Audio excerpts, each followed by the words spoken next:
Mountain pose gets overlooked because it kind of looks like we're just standing there.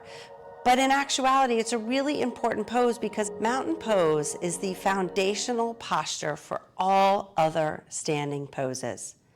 I'm Krista Oakes. I'm a meditation and yoga instructor, and each week I like to share a tip or an inspiration for living a mindful life. And this week's tip is about mountain pose.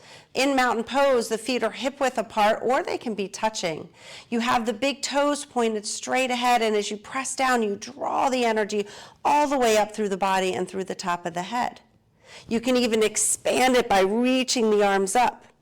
But quite often what happens is we have the toes turned out or we sway back. So this is a real common thing. This might feel really comfortable for you when really in mountain pose you need to tuck the tailbone under, draw the belly in to stand nice and strong. Then when you come into a warrior pose or a warrior two pose, you have the essence of mountain pose. The feet rooted down, the core strong, the upper body lifted. It's a really important pose. Next time you're on your mat trying mountain pose, give it the attention it deserves. Build that foundation so that it can help you in all your other standing poses. I hope you have a beautiful, strong day. Namaste.